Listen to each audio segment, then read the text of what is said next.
Saint-Pierre et Miquelon première. Avec nous ce matin, Afif Lazrak, sous-préfet et référent des assises, mais aussi Yannick Cormier, directrice de la CACIMA, André Robert, consultant, et puis Rodolphe Victory, architecte. Bonjour madame, bonjour messieurs. Bonjour. Alors avant de commencer, Afif Lazrak, la particularité des gens qui vous entourent aujourd'hui, c'est qu'ils ont participé à plusieurs de ces ateliers. Ils viennent surtout de différents horizons, de différents corps de métier.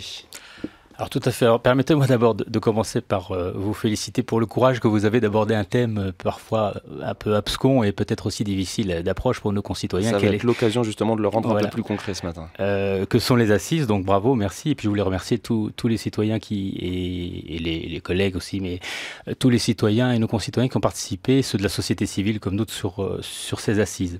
Alors effectivement, on a Madame la ministre donc l'a ouvert début octobre cette consultation citoyenne, puisque les assises c'est trois grandes phases. C'est effectivement ces consultations qui sont également sur Internet. Nous avons eu une première phase d'information numérique et puis aussi de saisine interactive avec les citoyens. Une deuxième phase qui est actuelle, qui va se poursuivre jusqu'à mi-janvier, qui est celle des ateliers, c'est-à-dire véritablement des réunions avec ceux qui veulent y participer sur 12 thématiques qui ont été présentées début octobre en présence de la ministre. Donc l'idée générale... ensuite la concrétisation peut-être de certaines actions, voilà. C'est ce dont on va parler aujourd'hui ce matin. Effectivement, l'idée générale, c'est au terme de ces réunions et de cette réflexion et de cette consultation numérique, c'est de faire émerger des projets concrets, des projets innovants, puisqu'il y a aussi un appel à projets qui pourra faire financer certaines actions qui vont être portées par les citoyens ou les porteurs de projets, quels qu'ils soient, pour Saint-Pierre et Miquelon, et de réfléchir à l'avenir du territoire sur les prochaines années. Alors avant d'évoquer justement quelques-uns de ces ateliers et puis surtout des projets qui pourraient se concrétiser encore une fois à l'avenir, je vais me tourner vers les participants, à commencer par vous, Yannick Cormier, donc pas en tant que directrice de la CACIMA, en tant que membre de la société civile. Déjà, quel est votre premier sentiment sur les ateliers auxquels vous avez pu participer? Pas toujours beaucoup de monde, mais en tout cas de l'échange. Oui, alors ce qui est intéressant, c'est qu'effectivement, on n'a pas toujours affaire aux mêmes acteurs qui interviennent sur ces réunions. Il y a une ouverture qui permet à chacun de s'exprimer. Ça, c'est intéressant puisque sur le domaine économique, par exemple, on va inviter d'autres acteurs que ceux uniquement du secteur économique, ou alors, en tous les cas, pas nécessairement que les élus et les représentants qui sont déjà identifiés. Ça crée quelques surprises parfois ? Pas nécessairement, parce que en fait, je dirais les problématiques du monde économique, dans tous les cas, on va dire, sont connues. Elles permettent à chacun d'exprimer des idées parfois différentes qu'on n'entend pas spécialement dans des réunions où l'on se retrouve avec nos élus. Après, la difficulté que l'on a, c'est de mobiliser sur la durée, quoi. Puisqu'en fait, ces assises, ce sont on va dire, un certain nombre de réunions. Tous les sujets ont leur intérêt, c'est ce qu'il faut dire. Et on aurait envie d'être présent sur l'ensemble des sujets, puisqu'ils touchent à la société civile et à notre vie au quotidien. Mais par contre, c'est pas possible. Donc il faut faire des choix. Et effectivement, en tant que citoyen, c'est important de pouvoir se mobiliser, puisque en fait, on prend la parole. Ça peut pas toujours aboutir à un projet concret, hein, il faut être clair. Mais par contre, il faut vraiment pouvoir faire remonter, on va dire, les difficultés et les problématiques que l'on rencontre au quotidien, de manière à se faire accompagner par le gouvernement, puisque l'objectif, il est là quand même, c'est d'obtenir un soutien du gouvernement sur un certain nombre de questions. Alors justement, on va en parler, excusez-moi, on va en parler en détail. On parle des personnes qui sont présentes dans ces ateliers. Et il faut forcément aussi évoquer une autre question, ceux qui sont absents, je pense là au Conseil territorial. L'un des arguments du Conseil, c'est de dire qu'il y a déjà eu les États généraux de l'Outre-mer avec peu de traduction dans les faits, puis des consultations localement, notamment pour le schéma de développement stratégique. Afif Lazrak, vous comprenez ces arguments ? Alors, la position du Conseil territorial, je ne me prononcerai pas, hein, naturellement. C'est une position qu'il faut acter, respecter, naturellement. Mais pour avoir échangé avec le président du Conseil, ça peut être un risque, effectivement. Il faut l'écouter, ça peut être un risque.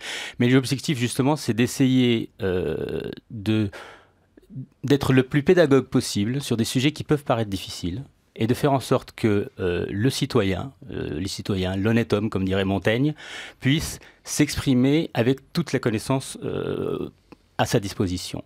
Et c'est, vous savez, notre pacte républicain, notre République, il est fondé sur trois fondamentaux: les démocraties électives, les valeurs fondamentales, la Déclaration des droits de l'homme, nos textes fondamentaux, mais aussi le principe de démocratie continue, le principe d'interpellation citoyen. Et ça, ce principe-là, cette démocratie continue, doit être justement le moteur de notre réflexion sur l'action publique.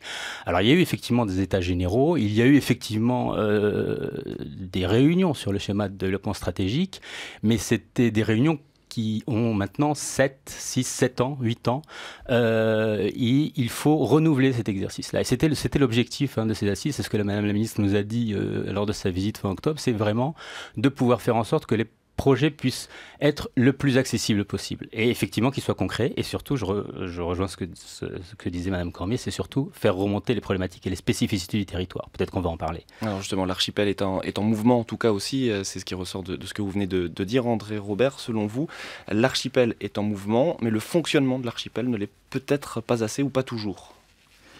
Alors, par rapport aux précédentes réflexions qui avaient eu lieu, si on prend par exemple le schéma de développement stratégique, c'est une équipe qui a présenté son projet et qui a fait des consultations, c'est vrai, qui est un projet qui a été validé, ça il faut le leur reconnaître. Ce que j'ai apprécié, moi, dans les assises de l'outre-mer, comme le disait Yannick, c'est vrai que la période était un petit peu difficile. Octobre-novembre, les gens sont très occupés. Le rythme était très intense, il y avait beaucoup de réunions et à des horaires qui n'ont pas permis peut-être à tout le monde de participer. Mais ça a permis quand même un débat vraiment très démocratique, très ouvert.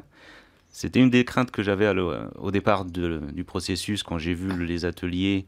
Je trouvais que c'était un petit peu restrictif, mais la préfecture a su ouvrir les choses. Et on a retrouvé des gens qui venaient de différents milieux, qui participaient à plusieurs ateliers, donc ça proposer des éclairages vraiment transversaux. Et finalement, c'est un processus qui est très ouvert. Donc ça permet à tout le monde de s'exprimer sur un tas de problématiques. Alors là, on parle encore et toujours de la philosophie de ces assises. Si maintenant on avance un petit peu, qu'est-ce qui a retenu particulièrement votre attention dans ce qui pourrait être fait demain concrètement, qui pourrait se traduire justement dans les faits sur l'archipel ? L'un des ateliers auquel j'ai participé, c'était sur l'atelier sur la culture. Et ce que je disais tout de suite, que j'ai trouvé très intéressant, c'est que des gens qui étaient là pour la culture avaient des idées sur l'économie, sur le tourisme, sur les infrastructures.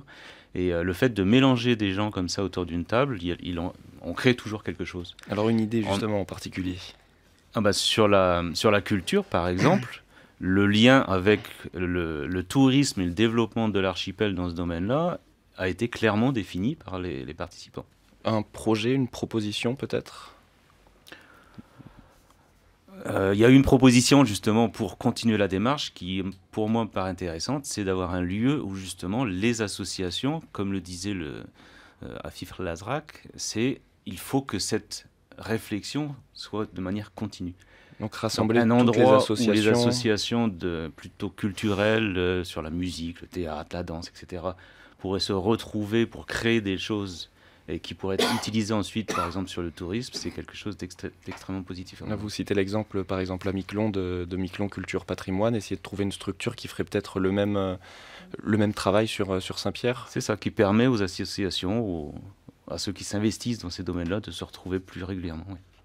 Je me tourne vers vous, Rodolphe Victory, parce qu'on va parler ce matin de projets, d'idées, mais également d'outils. Vous évoluez dans le monde des travaux et du bâtiment. Vous envoyez, vous, des outils qui pourraient être utiles demain pour l'archipel et surtout faciles à mettre en place ?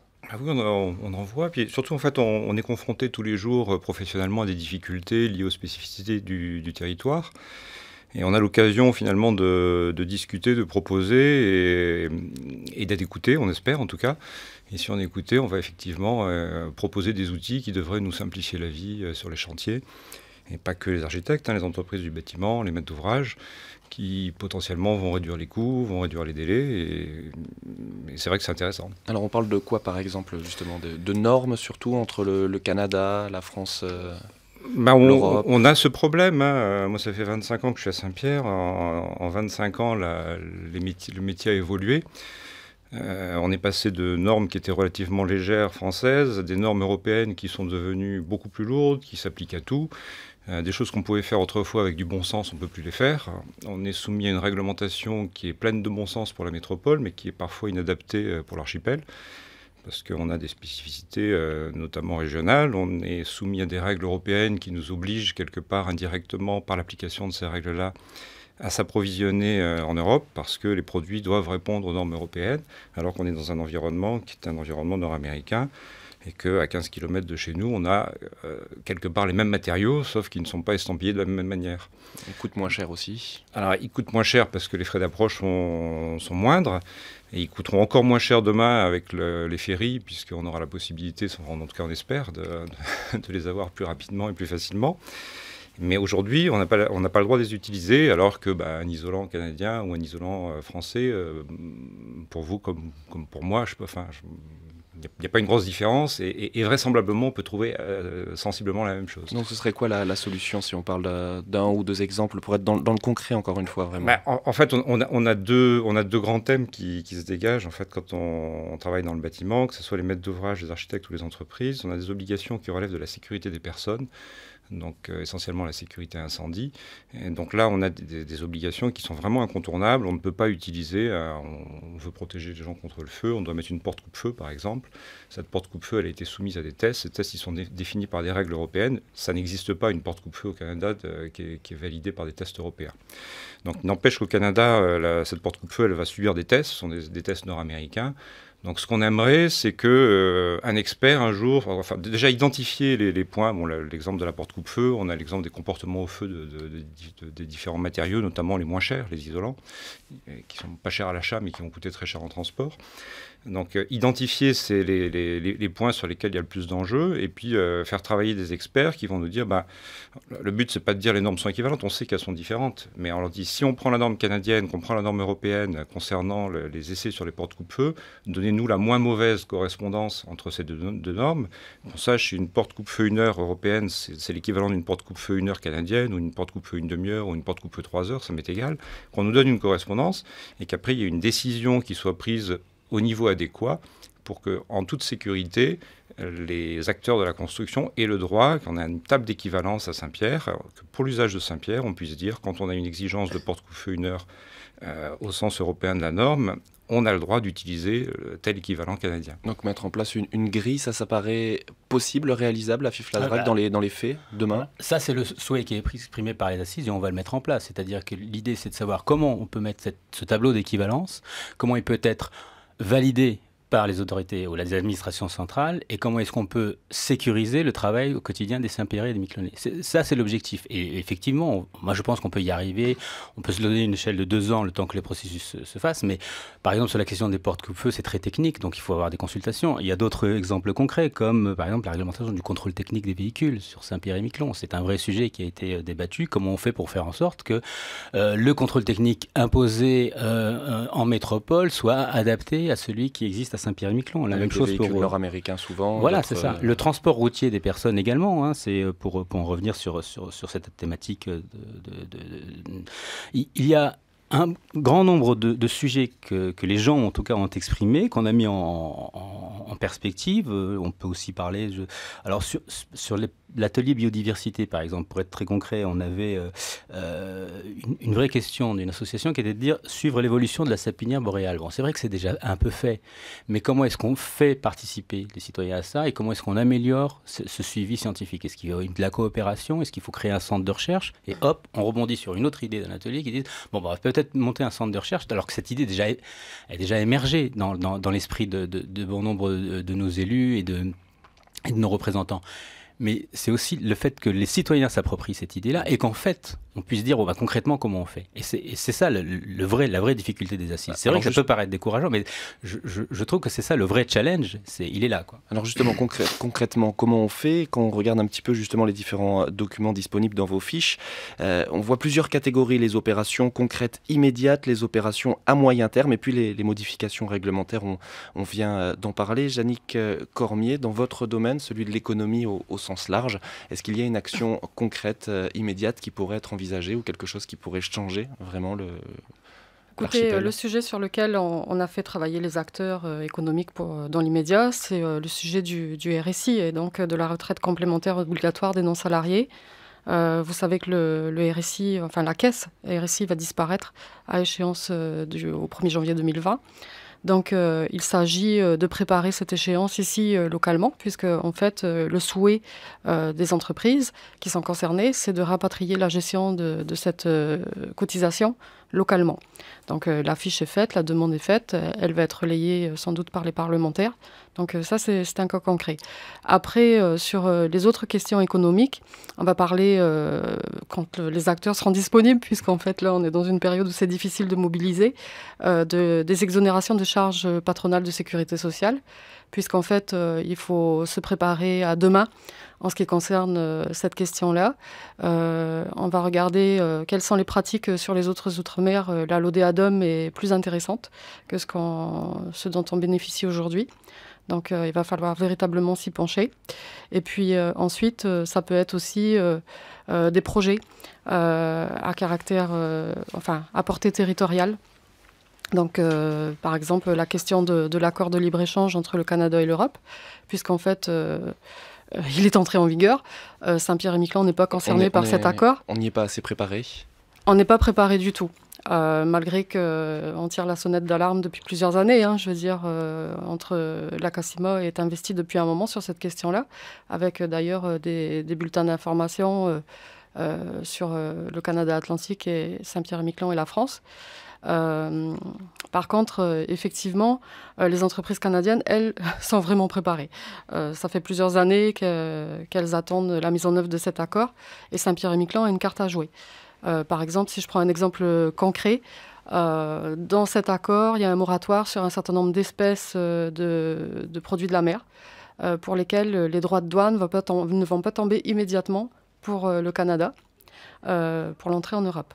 Donc, il faut s'approprier cette information-là et l'utiliser. Alors après, il y a peut-être des barrières qui font qu'aujourd'hui, les entreprises ou les acteurs, dans tous les cas, ne vont pas, on va dire, souhaiter profiter immédiatement de cet avantage. Jannick Cormier, je suis désolé, je vous coupe, on va en reparler juste après. Oui. C'est l'heure du journal de France Info. Il est 7h30 sur la première, un petit point sur l'actualité nationale et internationale. Saint-Pierre-et-Miquelon première. Et voilà, retour dans notre studio avec nos invités, Afif Lazrac, Jannick Cormier, André Robert et Rodolphe Victory. Jannick, on vous a coupé la parole, presque on était en train de parler des accords de libre-échange entre justement l'Europe et le Canada. Vous aviez quelque chose à ajouter pour terminer sur ce sujet ? Il y a excusez-moi, juste Jannick, il y a un atelier ce midi, donc j'invite vraiment tout le monde à y aller ce midi. Il y a un atelier à l'ACACIMA sur ce thème-là, la mise en place justement, le questionnement sur les accords commerciaux. Alors pour développer un petit peu justement sur l'accord de libre-échange, et c'est là où le côté transversal est intéressant des différents ateliers, c'est que ça ne se limite pas aux droits de douane. L'accord de libre-échange, c'est extrêmement vaste, il y a différents domaines qui vont être couverts, et la question des normes, le rapprochement des normes entre le Canada et l'Europe est à l'ordre du jour. Alors bien sûr, ça ne va pas se faire en un mois, on en discutait dernièrement avec Rodolphe Victory, c'est des normes complexes, mais entre 5 à 7 ans, c'est prévu que les normes, les qualifications, les diplômes, etc., tous les freins au libre-échange entre les deux zones économiques vont être étudiés et vont être réduits. Alors là, vous traitez quand même de sujets, enfin tout ça c'est très large. Au final, les compétences sont aussi celles des collectivités sur certains dossiers, que ce soit les mairies, le conseil territorial, l'État dans certains cas. Là, il va falloir ensuite rassembler toutes ces idées pour avancer. Qu'est-ce qui va sortir de ces assises, c'est la question qu'on se pose. Est-ce que vous allez forcer les collectivités à s'engager sur certaines de ces actions? C'est pas qu'ils ont forcé, c'est que c'est en fait c'est des interpellations. Les assises, c'est des interpellations. Il y a déjà des idées qui ont été concrètement déjà mises en place et surtout mises sur le papier. Et puis pour revenir à votre question de tout à l'heure, le Conseil territorial va fournir sa contribution aux assises à sa manière, probablement sous forme écrite, mais il y aura notamment sur la question de l'autonomie des personnes âgées. Voilà, sur la question de l'autonomie des personnes âgées, sur les problématiques de l'eau et de l'assainissement, il y a des sujets déjà pris en compte, mais dont les assises vont s'approprier pour pouvoir ensuite aller au niveau parisien pour aller effectivement trouver des financements. Là, il y aura une enveloppe. On espère en tout cas une enveloppe, c'est pas encore décidé. Une enveloppe, normalement, il y aura une enveloppe. Après, c'est le niveau de l'enveloppe, effectivement, et ça relève du Parlement et du projet de loi de finances 2019. 2019. On va parler de Miquelon. Forcément, ce matin, on n'a pas encore trop le temps de s'intéresser à la commune. Si je regarde un petit peu les quelques études, les quelques projets qui sont à l'étude, on voit notamment la réalisation d'une déchetterie. Ça, c'est un projet qui est porté en ce moment notamment par la commune, mais également l'acquisition d'un camion échelle, l'acquisition d'un navire de sauvetage basé à Miquelon. Il y a des choses assez concrètes finalement dans toutes ces propositions. Alors on doit remercier vraiment les élus de Miquelon. Alors, je ne voudrais pas monopoliser la parole, mais c'est important véritablement d'avoir eu au niveau de Miquelon enfin on est très très satisfait parce qu'on a eu un excellent retour des élus, de la mairie et des populations. Et on a effectivement pu dérouler un certain nombre de projets les plus basiques, comme le bloc sanitaire pour le port, comme des projets justement sur la stratégie portuaire du port de Miquelon qui fera partie. Il y a déjà eu des propositions en ce sens. Il y a un sujet qui intéresse aussi les deux communes, l'ensemble du territoire. Dans le domaine de la biodiversité, on parle de serres géothermiques, de serres géodésiques. En d'autres termes, mettre en place des technologies qui permettraient d'allonger la culture, j'ai envie de dire, enfin les moyens en tout cas de l'agriculture. Jannick Cormier, si je me tourne vers vous, c'est parce que la Chambre, la CACIMA, c'est aussi l'agriculture. Oui. Est-ce que ça, c'est une thématique qui revient souvent C'est une thématique que l'on a déjà identifiée avec le comité technique agricole qui est composé de l'État, de la collectivité et puis de la CACIMA et qui va être discuté aussi à l'occasion de la réalisation du plan de développement pour l'agriculture durable. Donc il y a vraiment un lien. Ce que je voulais dire, c'est qu'il y avait un autre projet aussi qui a été tout aussi intéressant. C'est un projet de laboratoire scientifique sur Saint-Pierre-et-Miquelon dans le cadre des accords entre Rimouski et puis la France. Et il faut vraiment, on va dire, appuyer cette démarche qui va permettre d'accompagner le secteur économique et d'insuffler une autre dynamique sur l'archipel. Donc ça, c'est un projet véritablement sur lequel on est vraiment intéressé. Ça pourrait aussi apporter une autre dynamique au niveau de la jeunesse, puisqu'il serait question de faire venir des stagiaires ici. Donc, qui dit recherche dit emploi pour la. Qui dit recherche, qui dit emploi, qui dit recherche dit aussi développement économique. Et on sait que sur certains sujets, on a besoin que des analyses puissent être faites localement. En particulier sur des produits de la mer ou des produits agroalimentaires. Et ça serait quand même intéressant qu'on ait ce labo qui voit le jour. Il y a un exemple à suivre justement dans ce domaine, c'est celui des îles de la Madeleine. On parle de développement, justement, que ce soit la recherche ou l'agriculture. Ils ont de l'avance. Là, c'est aussi une piste d'évolution. Il faut travailler avec l'extérieur de l'archipel. On ne peut plus travailler dans le monde dans lequel on vit aujourd'hui, en particulier au niveau économique. On ne peut plus travailler en vase clos. On doit créer des partenariats. Et la question du laboratoire, c'est la question générale de la recherche et développement. Aujourd'hui, il n'y a plus de développement économique sur un territoire s'il n'y a pas un pôle de recherche à côté. C'est ce que veulent faire aussi les autres territoires d'outre-mer. Il y a cette démarche-là aussi là-bas. Donc il faut qu'on fasse revenir des jeunes diplômés, par exemple, c'est ce que disait Jannick. Il faut qu'on ait des pôles de recherche, de développement, d'innovation dans l'archipel. Donc, en tout cas, vraiment, oui, ça a Jannick déjà Cormier. été réclamé d'ailleurs à l'occasion des travaux qui ont été faits sur le schéma de développement stratégique en 2009. Donc, ce n'est pas une demande qui est nouvelle. Aujourd'hui, on a un vrai potentiel de l'accueillir, ce labo, puisqu'il y a un intérêt de l'extérieur. Donc, il ne faudrait pas qu'on passe à côté de cette opportunité. Il nous reste juste une petite minute. Rodolphe Victory, pour conclure, un mot. Non, alors on est sur des sujets qui ne sont pas dans mes compétences, donc je ne vais pas monopoliser la parole. En tout cas, on vous reverra sur d'autres ateliers. Afif Lazrak, il reste quelques ateliers au mois de janvier. On va parler notamment de la stratégie portuaire, d'autres sujets. Vous appelez, j'imagine, la population à venir encore discuter, échanger, mais après, il faudra vraiment rentrer dans le concret. Hein. Alors, comme dirait l'autre, il me reste 30 secondes pour vous dire que 4 ateliers. Alors, effectivement, on a un atelier qui est ressorti, qui n'était pas prévu, c'est comment faire face à la vie chère à Saint-Pierre-et-Miquelon. Donc, il y aura un atelier sur la vie chère à Saint-Pierre-et-Miquelon. Il y aura un atelier sur les investissements publics. Et ça, c'est le travail que l'on mène de long terme et de tous les jours avec la collectivité. Et j'espère que lors de ce travail, qui sera un peu le travail conclusif de tous les ateliers, on pourra faire émerger effectivement des perspectives de financement concret. Et ensuite, l'atelier de la jeunesse, qui effectivement, il y a eu des réussites, il y a eu des choses à approfondir, et l'atelier de la jeunesse, on va en refaire, puisqu'on est un peu resté sur notre faim sur cet atelier-là. Et puis enfin, la question de la stratégie portuaire, donc ça fait 4 thématiques qui vont être abordées dans les prochaines semaines dans le cadre des assises. Et puis ensuite, le mois de mars pour présenter toutes vos conclusions au ministère. Essayez de voir justement comment on pourra à l'avenir faire travailler tous les acteurs ensemble pour faire émerger ces idées, en tout cas les concrétiser. Merci à tous d'avoir été avec nous dans ce studio ce matin. On aura l'occasion bien sûr encore de parler des assises, Jean-Luc, des Outre-mer à l'avenir. Saint-Pierre-et-Miquelon première.